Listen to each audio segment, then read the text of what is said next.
നമുക്ക് മാർക്കറ്റിൽ ലഭ്യമായിട്ടുള്ള ക്രെഡിറ്റ് കാർഡുകൾ നോക്കിക്കഴിഞ്ഞാൽ ഒന്നെങ്കിൽ നിലവിലുള്ള ഏതെങ്കിലും ബാങ്കുകൾ ഇഷ്യൂ ചെയ്യുന്ന ക്രെഡിറ്റ് കാർഡുകളായിരിക്കാം, അല്ലെങ്കിൽ ബാങ്കുകളുമായി ടൈപ്പ് ആയിട്ട് ഫിൻടെക് കമ്പനികൾ ഇഷ്യൂ ചെയ്യുന്ന ക്രെഡിറ്റ് കാർഡുകളായിരിക്കാം.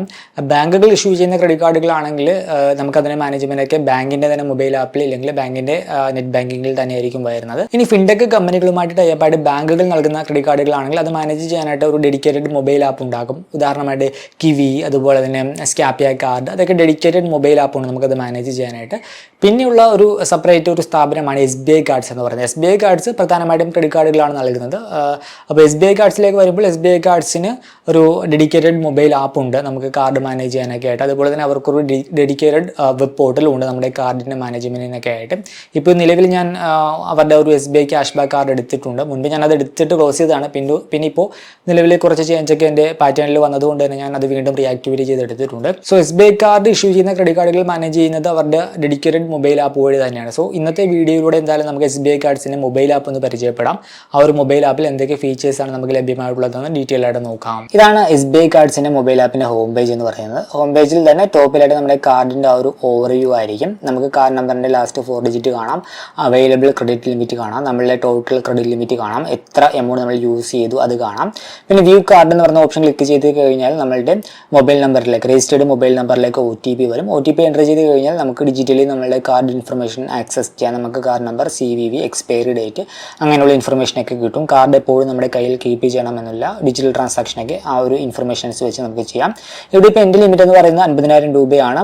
എനിക്ക് ഏറ്റവും കുറവ് ലിമിറ്റ് കിട്ടിയിട്ടുള്ള ഒരു കാർഡാണ് ഈ ഒരു SBI ക്യാഷ് ബാക്ക് കാർഡ്. ബാക്കി എല്ലാത്തിനും ഒരു 3 ലാക്ക്, ആവറേജ് 3 ലാക്ക് എബോ എനിക്ക് ലിമിറ്റ് ഉണ്ട്. പക്ഷേ ഇവിടെ മാത്രം 50,000 രൂപയാണ്. അതെന്താണെന്ന് അറിയില്ല.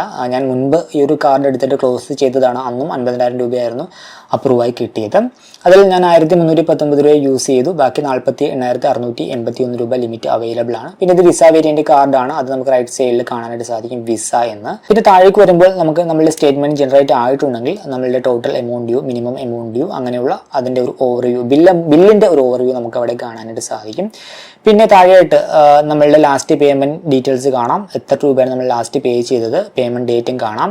പിന്നെ അതിന് താഴെയായിട്ട് നമുക്ക് പേ ഇൻ EMI എന്ന് പറയുന്ന ഓപ്ഷൻ കാണാം. അത് ക്ലിക്ക് ചെയ്ത് കഴിഞ്ഞാൽ നമുക്ക് EMI വഴി പേ ചെയ്യാനുള്ള ഓപ്ഷൻസ് ആണ് വരുന്നത്. നമുക്ക് 2 ഓപ്ഷൻസ് നമുക്ക് ഈ ഒരു SBI കാർഡ്സ് ലഭ്യമാണ്. ഒന്ന് ഫ്ലെക്സി പേ എന്ന് പറയുന്ന ഓപ്ഷനാണ്. നമ്മൾ നടത്തിയിട്ടുള്ള റീറ്റെയിൽ ട്രാൻസാക്ഷൻ, ലാസ്റ്റ് 30 ഡേയ്സിൽ നടത്തിയിട്ടുള്ള റീറ്റെയിൽ ട്രാൻസാക്ഷൻസ്, എലിജിബിൾ ട്രാൻസാക്ഷൻസ് നമുക്ക് EMI ആയിട്ട് കൺവേർട്ട് ചെയ്യാനായിട്ട് സാധിക്കും. 2,500 രൂപയ്ക്ക് മുകളിലുള്ള എലിജിബിൾ ട്രാൻസാക്ഷൻസ് ആണ് നമുക്ക് EMI ആയിട്ട് കൺവേർട്ട് ചെയ്യാനായിട്ട് സാധിക്കുക. EMI ആയിട്ട് കൺവേർട്ട് ചെയ്യുമ്പോൾ നമുക്ക് അതിൻ്റെ പ്രോസസ്സിംഗ് ഫീസ് വരും, ഇൻട്രസ്റ്റ് വരും, അങ്ങനെയുള്ള കാര്യങ്ങളൊക്കെ വരും. നമുക്കൊരു റീപേയ്മെന്റ് കാലാവധി തിരഞ്ഞെടുത്തത് EMI ആയിട്ട് കൺവേർട്ട് ചെയ്യാം. ഇപ്പോൾ എൻ്റെ കേസിൽ ഞാൻ ട്രാൻസാക്ഷൻ അങ്ങനെ നടത്തിയിട്ടില്ല, ഒറ്റ ട്രാൻസാക്ഷനാണ്, അത് 2,500 താഴെയാണ്. അതുകൊണ്ട് തന്നെ EMI ആയിട്ട് കൺവേർട്ട് ചെയ്യാനായിട്ട് സാധിക്കുകയില്ല. അപ്പോൾ ഈ ഒരു ഓപ്ഷൻ വഴി ഫ്ലെക്സി പേ എന്ന രീതിയിൽ നമുക്ക് EMI ആയിട്ട് കൺവേർട്ട് ചെയ്യാം.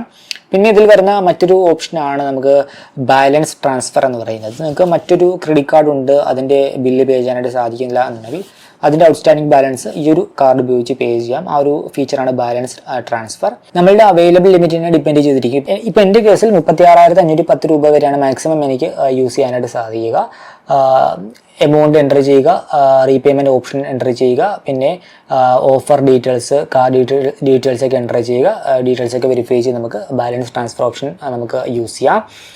ബാലൻസ് ട്രാൻസ്ഫർ ഓപ്ഷൻ യൂസ് ചെയ്യുന്ന സമയത്ത് നമുക്ക് അതിനകത്ത് പല ചാർജ് വരുന്നുണ്ട്. ഒന്ന് പ്രോസസ്സിംഗ് ഫീസാണ്. ഇപ്പോൾ ഇവിടെ 36,510 രൂപ ബാലൻസ് ട്രാൻസ്ഫറിന് വേണ്ടി ഞാൻ യൂസ് ചെയ്യുമ്പോൾ 365 രൂപ ആണ് ഏകദേശം പ്രോസസ്സിംഗ് ഫീസായിട്ട് വരുന്നത്. അപ്പോൾ നമ്മൾ യൂസ് ചെയ്യുന്ന എമൗണ്ടിനെ ഡിപ്പെൻഡ് ചെയ്തിരിക്കും പ്രോസസ്സിംഗ് ഫീസ്. പിന്നെ ഇൻട്രസ്റ്റ്, ഇവിടെ മന്ത്ലി ഇൻട്രസ്റ്റ് 1.27, പിന്നെ 3 മാസത്തേക്കാണെങ്കിൽ 0.96.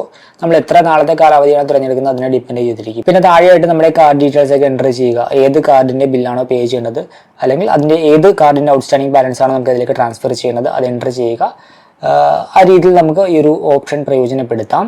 ഇപ്പോൾ ഇവിടെ 36,510 രൂപ 6 മാസത്തേക്ക് എടുക്കുമ്പോൾ മന്ത്ലി EMI എന്ന് പറയുന്നത് 6,358 രൂപയാണ്. അത് 3 മാസത്തേക്ക് ആക്കുമ്പോൾ അത് 12,404 രൂപയായിട്ട് മാറും. ഇപ്പോൾ ഓൾറെഡി നിങ്ങൾക്ക് ഔട്ട്സ്റ്റാൻഡിംഗ് ബാലൻസ് പെൻഡിംഗ് ഉള്ള കാർഡിൻ്റെയൊക്കെ പലിശ കൂടുതലാണെങ്കിൽ പലിശ കുറവുള്ള കാർഡിലേക്ക് ഈ ഒരു ബാലൻസ് ട്രാൻസ്ഫർ ഓപ്ഷനൊക്കെ പ്രയോജനപ്പെടുത്തി ഈ രീതിയിൽ നമുക്ക് അതിൻ്റെ ഔട്ട്സ്റ്റാൻഡിംഗ് ബാലൻസ് പേ ചെയ്യാം. പിന്നെയുള്ളത് പേ നൗ ബട്ടൺ ആണ്. നമുക്ക് തേർഡ് പാർട്ടി ആപ്പ് ഒന്നും യൂസ് ചെയ്യാതെ തന്നെ ഈ ഒരു SBI കാർഡ്സിനെ മൊബൈൽ ആപ്പ് ഉപയോഗിച്ച് തന്നെ നമുക്ക് നമ്മളുടെ ക്രെഡിറ്റ് കാർഡ് ബില്ല് പേ ചെയ്യാം. അപ്പോൾ അതിനുള്ള ഓപ്ഷനാണിത്. പിന്നെ വ്യൂ അക്കൗണ്ട് ഡീറ്റെയിൽസ് എടുത്തു കഴിഞ്ഞാൽ നമ്മളുടെ ഫുൾ അക്കൗണ്ട് ഡീറ്റെയിൽസും കാർഡ് മാനേജ്മെൻറ്റൊക്കെ വരും. നമ്മളുടെ unbilled amount, outstanding amount, credit card limit, പിന്നെ ക്യാഷ് ലിമിറ്റ് ഒക്കെ കാണാം. പിന്നെ വരുന്ന ഓപ്ഷൻ കാർഡ് സ്റ്റേറ്റ്മെൻറ്റ് ആണ്. നമ്മുടെ സ്റ്റേറ്റ്മെൻറ്റ് ജനറേറ്റ് ആയിട്ടുണ്ടെങ്കിൽ നമുക്ക് സ്റ്റേറ്റ്മെൻറ്റ് ആക്സസ് ചെയ്യാം. പിന്നെ ലാസ്റ്റ് സ്റ്റേറ്റ്മെൻറ്റ് വന്നതിന് ശേഷം നമ്മൾ നടത്തിയിട്ടുള്ള ട്രാൻസാക്ഷൻസ് നമുക്ക് അൺബിൽഡ് ട്രാൻസാക്ഷനിൽ കാണാം. പിന്നെ ട്രാൻസാക്ഷൻ ഹിസ്റ്ററിക്കുള്ള ഓപ്ഷനുണ്ട്. പിന്നെ നമ്മൾ നടത്തിയിട്ടുള്ള പേയ്മെൻറ്റ് ഹിസ്റ്ററി നമുക്ക് ആക്സസ് ചെയ്യാനായിട്ട് അതിന് സെപ്പറേറ്റ് ഓപ്ഷനുണ്ട്. പിന്നെ നമ്മൾ ഓട്ടോ ഡെബിറ്റ് ഓപ്ഷൻ, എന്തെങ്കിലും സബ്സ്ക്രിപ്ഷനൊക്കെ ഓട്ടോ ഡെബിറ്റ് ഓപ്ഷൻ എനേബിൾ ചെയ്തിട്ടുണ്ടെങ്കിൽ അതിൻ്റെ മാനേജ്മെൻറ്റിന് ഓട്ടോ ഡെബിറ്റ് എന്ന് പറയുന്ന സെക്ഷൻ വരുന്നുണ്ട്. പിന്നെ ആഡ് ഓൺ കാർഡ് നമ്മൾ എടുത്തിട്ടുണ്ടെങ്കിൽ അതിൻ്റെ മാനേജ്മെൻറ്റിന് ആഡ് ഓൺ കാർഡ്സ് ഡീറ്റെയിൽസ് എന്ന് പറയുന്ന സെക്ഷനുണ്ട്.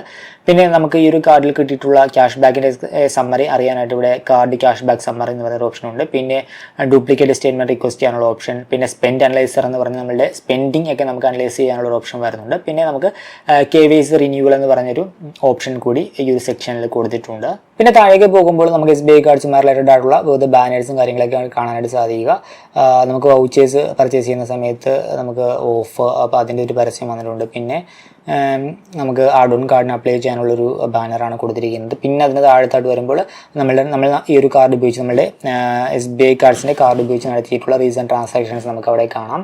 ഇപ്പോൾ ഞാനിവിടെ ലാൻഡ്മാർക്ക് ഓൺലൈൻ ഇന്ത്യ ഒരു 1319 രൂപ പേ ചെയ്തിട്ടുണ്ട്. അപ്പോൾ അതാണ് ഞാൻ നടത്തിയിട്ടുള്ള ഒരേ ഒരു ട്രാൻസാക്ഷൻ. പിന്നെ അതിന് താഴത്തേക്ക് വരുമ്പോൾ നമ്മൾ ഏൺ ചെയ്ത ക്യാഷ് ബാക്കിൻ്റെ സമ്മറി കാണാം. ലാസ്റ്റ് സ്റ്റേറ്റ്മെൻറ്റിൽ ഏൺ ചെയ്ത ക്യാഷ് ബാക്ക്, ആ ഒരു വർഷം നമ്മൾ മൊത്തം ഏൺ ചെയ്ത ക്യാഷ് ബാക്ക്, അതൊക്കെ ഇവിടെ കാണാം. ഇപ്പോൾ നിലവിൽ എനിക്ക് സ്റ്റേറ്റ്മെൻ്റ് ഒന്നും ജനറേറ്റ് ആയിട്ടില്ല. പിന്നെ അതിന് താഴേക്ക് വരുമ്പോൾ വീണ്ടും ഇവരുടെ തന്നെ പ്രൊഡക്റ്റിൻ്റെയൊക്കെ പരസ്യങ്ങളും അതിൻ്റെ ബാനറും കാര്യങ്ങളൊക്കെയാണ്. ബാലൻസ് ട്രാൻസ്ഫറിൻ്റെ ആണെങ്കിലും കാർഡ് യൂസേജിൻ്റെ ആണെങ്കിലും ഒക്കെയാണ്. പിന്നെ അതിൻ്റെ താഴെ എക്സ്പ്ലോർ അവർ സർവീസ് എന്ന് പറയുന്ന സെക്ഷനിൽ നമുക്ക് SBI കാർഡ്സിൻ്റെ ഈ സ്റ്റോർ ആക്സസ് ചെയ്യാനുള്ള ഓപ്ഷൻ വരുന്നുണ്ട്. പിന്നെ SBI കാർഡ്സിൻ്റെ ഇൻഷുറൻസ് പ്രൊഡക്റ്റ് ആക്സസ് ചെയ്യാനുള്ള ഓപ്ഷൻ, പിന്നെ നമ്മുടെ നിയറസ്റ്റ് ആയിട്ടുള്ള ഷോപ്പിലൊക്കെ അവൈലബിൾ ആയിട്ടുള്ള ഓഫേഴ്സ്, പിന്നെ ആഡ് ഓൺ കാർഡിന് അപ്ലൈ ചെയ്യാനും അത് മാനേജ് ചെയ്യാനുള്ള ഓപ്ഷൻ, പിന്നെ കാർഡ് മാനേജ്മെൻറ്റ്, പിന്നെ കണക്ട് വിത്ത് അസ് എന്ന് പറഞ്ഞ് SBI കാർഡ്സിൻ്റെ കസ്റ്റമർ സപ്പോർട്ടിൽ കോൺടാക്ട് ചെയ്യാനുള്ള ഓപ്ഷനാണ് വരുന്നത്. ഈ സ്റ്റോർ എടുത്ത് കഴിഞ്ഞാൽ നമുക്കവിടെ വിവിധ ബ്രാൻഡുകളുടെയൊക്കെ ഗിഫ്റ്റ് വൗച്ചേഴ്സ് നമുക്ക് പർച്ചേസ് ചെയ്യാം. അതിന് ഇക്വലൻ്റായിട്ട് നമുക്ക് GB കോയിൻസ് നമുക്ക് കിട്ടും. പിന്നെ നമുക്ക് റീചാർജ് ആൻഡ് ബിൽ പേയ്മെൻറ്റ് ചെയ്യാനുള്ള ഓപ്ഷനും ഇവിടെ വരുന്നുണ്ട്. മൊബൈൽ റീചാർജ് ചെയ്യാം, ഇലക്ട്രിസിറ്റി ബില്ലടക്കാം, ബ്രോഡ്ബാൻഡ് ബില്ലടക്കാം, DTH റീചാർജ് ചെയ്യാം. പിന്നെ ഇൻഷുറൻസിൽ ആദ്യം പറഞ്ഞ രീതിയിൽ ഇവരുടെ തന്നെ പല ഇൻഷുറൻസ് പ്രൊഡക്റ്റുകളുമാണ്. Health insurance, personal accident, motor insurance, അങ്ങനെയുള്ള ഇൻഷുറൻസ് പ്രൊഡക്റ്റുകളാണ്. പിന്നെ മാനേജ് കാർഡ് എടുത്തു കഴിഞ്ഞാൽ നമ്മളുടെ കാർഡ് മാനേജ്മെൻ്റ് ആണ് വരുന്നത്. നമുക്ക് ഓവർ ലിമിറ്റ് എനേബിൾ ചെയ്യാം, ഡിസേബിൾ ചെയ്യാം. അതെപ്പോഴും ഡിസേബിൾ ചെയ്തിടുന്നതാണ് നല്ലത്. പിന്നെ കാർഡ് ട്രാൻസാക്ഷൻസ് എടുത്തു കഴിഞ്ഞാൽ നമുക്ക് ഓൺലൈൻ ട്രാൻസാക്ഷൻ ഓൺ ചെയ്യാം, ഓഫ് ചെയ്യാം, ഇൻ്റർനാഷണൽ ട്രാൻസാക്ഷൻ ഓൺ ചെയ്യാം, ഓഫ് ചെയ്യാം, ATM ട്രാൻസാക്ഷൻ ഓൺ ചെയ്യാം, ഓഫ് ചെയ്യാം. അങ്ങനെ നമുക്ക് കാർഡിൻ്റെ ട്രാൻസാക്ഷൻസ് നമുക്ക് കൺട്രോൾ ചെയ്യാം. പിന്നെ നമുക്കിവിടെ സെറ്റ് യുവർ സ്പെൻഡ് ലിമിറ്റ് എന്ന് പറയുന്ന ഓപ്ഷനുണ്ട്. നമുക്കൊരു സ്പെൻഡ് ലിമിറ്റ് സെറ്റ് ചെയ്യാം. എന്നിട്ട് നമുക്കൊരു ബില്ലിംഗ് സൈക്കിളിൽ ആ ഒരു ലിമിറ്റിനുള്ളിൽ തന്നെ സ്പെൻഡ് ചെയ്യാം. ഇപ്പോൾ 50,000 രൂപയാണ് എൻ്റെ ലിമിറ്റ് എങ്കിലും എനിക്ക് 27,000 രൂപയുടെ സെറ്റ് ചെയ്ത് കഴിഞ്ഞാൽ എനിക്ക് അത് ആയിരിക്കും അലോ ചെയ്ത് കിട്ടുക. എനിക്ക് എന്നിട്ട് ആ ഒരു ലിമിറ്റിനുള്ളിൽ നിന്ന് തന്നെ സ്പെൻഡ് ചെയ്യാം. അങ്ങനെ നമുക്കൊരു ബഡ്ജറ്റ് സെറ്റ് ചെയ്ത് സ്പെൻഡ് ചെയ്യാനുള്ള ഓപ്ഷൻ കൂടി SBI കാർഡ്സ് ഒരു ആപ്പിൽ പ്രൊവൈഡ് ചെയ്യുന്നുണ്ട്. പിന്നെ ഈ ഒരു ആപ്പിന് താഴെയായിട്ട് നമുക്ക് EMI ആൻഡ് മോർ എന്ന് പറയുന്ന ഓപ്ഷൻ ഉണ്ട്. ക്ലിക്ക് ചെയ്ത് കഴിഞ്ഞാൽ നമ്മൾ നേരത്തെ കണ്ട ഓപ്ഷൻസ് തന്നെയാണ്. നമുക്ക് ബാലൻസ് ട്രാൻസ്ഫർ ഓപ്ഷൻ വരുന്നുണ്ട്, അതുപോലെ തന്നെ ഫ്ലെക്സി പേ ഓപ്ഷനും വരുന്നുണ്ട്. പിന്നെ പേ എന്ന് പറയുന്ന ഓപ്ഷൻ എടുത്തു കഴിഞ്ഞാൽ 3 ഓപ്ഷൻസ് ആണ്. ഒന്ന് scan to pay, Bharat QR code scan ചെയ്ത് നമുക്ക് കാർഡ് ഉപയോഗിച്ച് പേ ചെയ്യാം. പിന്നെ EMI, നമ്മൾ നടത്തിയിട്ടുള്ള ട്രാൻസാക്ഷൻസ് നമുക്ക് EMI ആയിട്ട് കൺവേർട്ട് ചെയ്യാം, അല്ലെങ്കിൽ ബാലൻസ് ട്രാൻസ്ഫർ ഓപ്ഷനാണ് അവിടെ വരുന്നത്. പിന്നെ ബിൽ പേ ആൻഡ് റീചാർജ് എന്നിങ്ങനെ 3 ഓപ്ഷൻസ് ആണ് ഈ ഒരു പേ എന്ന് പറയുന്ന സെക്ഷനിൽ വരുന്നത്. പിന്നെ സർവീസ് എന്ന് പറഞ്ഞ ഈ ഒരു സെക്ഷൻ എടുത്തു കഴിഞ്ഞാൽ ഇവിടെ നമുക്ക് കാർഡ് പിന്നെ ചേഞ്ച് ചെയ്യാനുള്ള ഓപ്ഷൻ കൊടുത്തിട്ടുണ്ട്. പിന്നെ കാർഡ് യൂസേജ് മാനേജ് ചെയ്യാം, റിക്കറിംഗ് ട്രാൻസാക്ഷൻസ് മാനേജ് ചെയ്യാം, കാർഡ് റീഇഷ്യൂ ചെയ്യാം, അല്ലെങ്കിൽ റീപ്ലേസ്മെൻറ്റ് റിക്വസ്റ്റ് കൊടുക്കാം, കാർഡ് ബ്ലോക്ക് ചെയ്യാം, കാർഡ് ക്ലോസ് ചെയ്യാനായിട്ട് റിക്വസ്റ്റ് കൊടുക്കാം. പിന്നെ സർവീസ് റിക്വസ്റ്റ് എന്ന് പറയുന്ന ഏരിയയിൽ നമുക്കൊരു ട്രാൻസാക്ഷൻ ഡിസ്പ്യൂട്ട് ഫയൽ ചെയ്യാനുണ്ടെങ്കിൽ അത് ഫയൽ ചെയ്യാം. അങ്ങനെ ഫയൽ ചെയ്ത ഡിസ്പ്യൂട്ട് നമുക്ക് ട്രാക്ക് ചെയ്യാം. പിന്നെ നമ്മൾ എന്തെങ്കിലും സർവീസ് റിക്വസ്റ്റ് കൊടുത്തിട്ടുണ്ടെങ്കിൽ അത് നമുക്ക് ട്രാക്ക് ചെയ്യാം.